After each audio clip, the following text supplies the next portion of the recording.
This is probably going to upset some people, but when it comes to writing music, public enemy number one is not a lack of theory knowledge. My God, there is a ton of theory knowledge available for free on YouTube because it's all I ever see anyone talk about. It's theory, production, theory, production. A little bit of mixing, also theory. It's not even lack of natural ability. It's not lack of resources. For the love of God, you have access to everything on the internet these days. I think the biggest problem is excess. You have too many options, too many opinions, no idea where to start or how to use any of that stuff that you know. And I have really good news for you. Chances are you already have everything you need to finish a piece of music. More than likely, it's your overwhelm at where to start and how to develop and how to finish it, and your overthinking throughout that entire process that's standing in your way. And you may be thinking to yourself, wow, he sounds like he knows exactly what I'm going through. How could he possibly know this? Because I didn't get serious about writing music until I was already really good at the piano.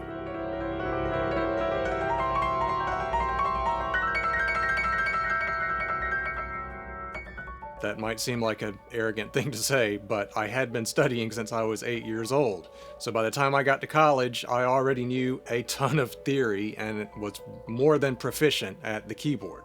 But a funny thing would happen every time I sat down to try to write something. I had all of this theory knowledge, and yet I had no idea how to apply it to a creative process. I really felt like I knew too much, a lot of technical jargon that I had no idea how to translate into what was in my head, the music that I wanted to create. So there I sat, a very knowledgeable 20-year-old who knew a ton of stuff about music, had spent most of those 20 years learning about music, and still I could not create what I wanted to create. It was very, very frustrating. And I looked at composers like these mythical creatures that were tapped into some sort of magic that I just didn't have access to. I didn't know how to do it. Clearly, I just didn't have a knack for it because, I knew all of the theory, and that's what everyone had taught me to that point. That was the most important thing. So I guess that's just not true. I guess that those are not the two things that make you a composer. And I was so frustrated and burned out that by the time I got to my junior year in college, I went out and got my license to sell life insurance. By the way, if you need a term life policy, please don't ask me about it. I am not your guy. But then later that year, I had the opportunity to potentially study with Luigi Zanninelli, a real-life composer who was composer in residence at my alma mater. And to put it plainly, I got really lucky because I got to study with a guy who was not just teaching something, but he had actively done the thing that he was teaching. Now, I didn't know much about Zanninelli, Mr. Z, as I would affectionately call him, at the time, but in doing a little bit of research about him, I discovered that, he studied at the Curtis Institute with Giancarlo Menotti, and therefore had close contact with Samuel Barber as well, who I was a big fan of, big Adagio for strings stan. So that was all that I needed to completely buy into everything that Mr. Z had to say. He was legit, it turned out. The biggest takeaway that I got from those years studying with him was that limitations are the key to focused creativity. I had never even thought about it that way before that time. I went in not knowing what to expect, thinking that we were going to learn some secret formulas or some secret theory that, only composers know about. We never even talked about theory. We didn't go back and analyze the chord progression that I had written to figure out how one chord functioned to the next chord. That wasn't how he thought at all. What he taught me were a few simple concepts that gave me clarity. He even said to me early on, he said, "You've got some good ideas here. In fact, you've got too many of them." So he really got to the heart of the matter, which was that I needed focus. I needed a solid foundation that I could then build on and explore from. And how did he do that? Well, he gave me specific exercises to do, specific assignments. And they all had the same purpose. They were to take the guesswork out of the process of composition, to teach me to start thinking like a composer instead of a theorist. And most all of them revolved around setting some sort of creative limitation that I could push against and really explore my creativity. By the way, if you want to dig deeper into this and have the chance to ask me questions live, I'm going to do a workshop for people on my wait list for my upcoming program, the Composition Clarity System. It's free to join the wait list, and everyone is going to get access to this free live stream workshop where I'm going to pull apart one of my own compositions, and I'll show you exactly how to listen for these things and what to look for so that you can start to analyze music like a composer. That sign up link is down in the description below, and I'll send you an email with the link to the workshop, which is going to take place on September 9th, a few days before the event happens. Hope to see you there. My sentimental waltzes were written under Mr. Z's tutelage. He instructed me to write some children's pieces for piano.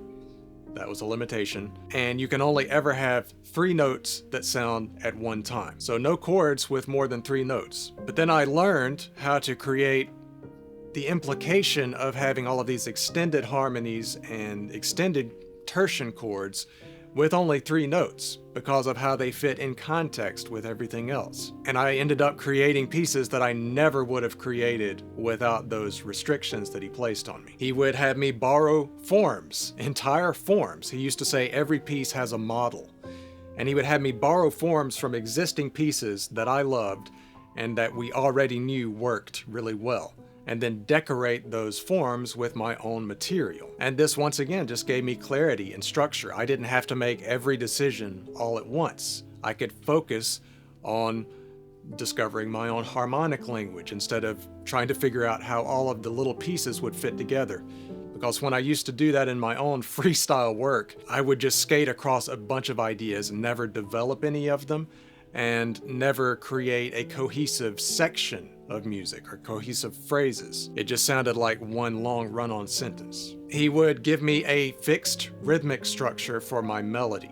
In other words, he would say, here's the rhythm, now you decorate it with your own notes. And that taught me phrase shape and how I can use rhythm to propel a melody forward or to pull it back strategically, intentionally. These are all very limiting things, but they did not feel restrictive at all. He showed me how composers like Fauré and Ravel and Prokofiev, Samuel Barber, were all doing these things. They were employing limitations, but using them to expand their creativity by having boundaries that they could push. It was liberating. It felt very freeing to allow myself to explore doing less. And I've come to teach this in my cohorts and in my group coaching as having constraints and having constants that serve as like a control group, like if we were thinking scientifically. And when you have a control group, then you can run experiments and gauge them against that control group. One thing that remains constant, and then another thing that you can run experiments on. And that gives you a solid footing and that foundation that I was talking about, so that you feel tethered to something. And once I had a few things to tether me so that I didn't have to make every decision all at once, my musical language and musical artistic voice started to emerge. I was able to explore more deeply those things. The most important thing that Mr. Z did for me was eliminate my paralysis of even getting started. I wasn't overthinking every decision anymore, and instead of just skimming across the surface of a bunch of mediocre ideas, I was digging more deeply into developing my ideas and making them stronger. Stronger ideas are easier to develop. Once you have ideas that are easier to develop, your entire arrangement process becomes easier.